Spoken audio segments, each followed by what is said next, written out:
Video পেলাম যে এখানে শাম্মী ইসলাম নীলা নাম এবং সিনথিয়া ইয়াসমিন মারিয়ামিন তারা এক্স্যাক্টলি কিন্তু অশ্লীলতাটাকে তারা প্রাধান্য দিচ্ছে, ক্রিকেট খেলাকে প্রাধান্য দিচ্ছে না। যেহেতু বর্তমানে বাংলাদেশের এই ক্রিকেট লিগটা হলো যে সবচেয়ে ডিমান্ডেবল একটা জিনিস এবং বাংলাদেশের একদম শিশু থেকে শুরু করে বয়োজ্যেষ্ঠ সবাই কিন্তু ক্রিকেটটাকে পছন্দ করে।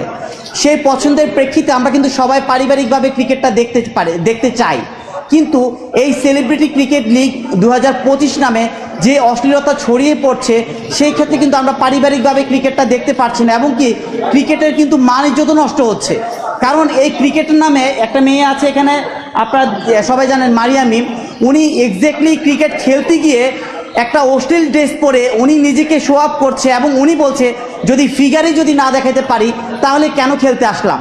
তার মানে তাদের কিন্তু খেলাটা মূল উদ্দেশ্য না, তাদের মূল উদ্দেশ্য হলো যে তাদের ফিগার দেখানো এবং কি বিভিন্ন খারাপ যে নোংরামি ছড়ানো সেটা। কিন্তু আমরা চাই বাংলাদেশে যেন ক্রিকেটের নামে কোনো ধরনের অশ্লীলতা না ছড়ায় এবং এই ক্রিকেটের নামে যেন কেউ কাউকে ক্রিকেটকে কলঙ্কিত না করে। কারণ আপনারা যে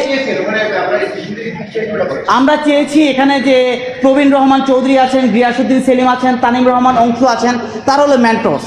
তারা যেহেতু এই কাজটাকে তারা প্রমোট করছে এবং কি কোনোভাবে তারা এই অশ্লীলতাটাকে বেসিক্যালি সরিয়ে নিয়ে আসছে না, তাদেরকে আমরা একটা 15 দিনের সময় দিয়েছি যেন 15 দিনের ভিতরে কেন ক্রিকেট লিগ 2025 সেলিব্রিটি নামে অশ্লীলতা ছড়াচ্ছে তার যেন জবাব প্রদান করে। আনলেস আমরা কিন্তু তাদের বিরুদ্ধে ডিফরমেশনে মামলা করব এবং কি অশ্লীলতা ছড়িয়ে কেন দিচ্ছে তারা ক্রিকেট লিগ নামে সেই প্রেক্ষিতে কিন্তু আমরা আইনগত ব্যবস্থা নিব।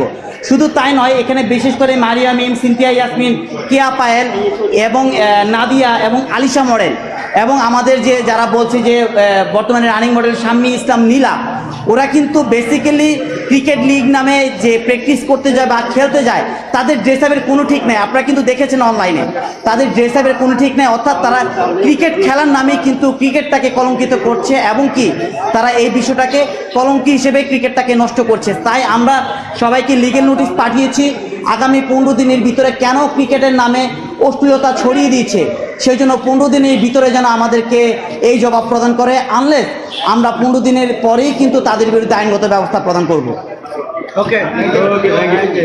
লিগেল নোটিশের জবাবের জন্য আমরা প্রবীণ রহমান চৌধুরী, গিয়াসউদ্দিন সেলিম, তানিম রহমান অংশু, মারিয়ামিন, সিনথিয়া ইয়াসমিন, শাম্মী ইসলাম নীলা এবং আলিশাকে পার্সোনালি তাদেরকেও পার্সোনালি আমরা লিগেল নোটিশ দিয়েছি। প্রত্যেকে যেন যার যার জায়গা থেকে ক্লিয়ার করে কেন এই সেলিব্রিটি ক্রিকেট লিগ নামে মিথ্যা এই ক্রিকেট লিগ নামে কেন তারা অশ্লীলতা ছড়িয়ে পড়ছে।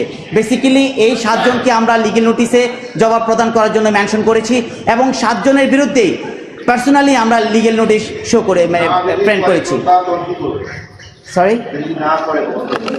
যদি তারা বন্ধ না করে তাহলে কিন্তু পরবর্তীতে আমরা আইনগত ব্যবস্থা নিব। যে বর্তমানে যেহেতু বর্তমানে বাংলাদেশে ক্রিকেট লিগটা হলো এমন একটা জিনিস যে শিশু থেকে শুরু করে বয়োজ্যেষ্ঠ সবাই দেখে, সেই ক্ষেত্রে যদি তারা বন্ধ না করে তাহলে অবশ্যই আমরা আইনগত পদক্ষেপ নিব। প্রয়োজনে আমরা অন্য আইনগত ব্যবস্থা নিয়ে যে ধরনের আইনগত সলিউশন নেওয়া যায় তাদের বিরুদ্ধে সকল কিছুর পদক্ষেপ আমরা ইনশাআল্লাহ নেব।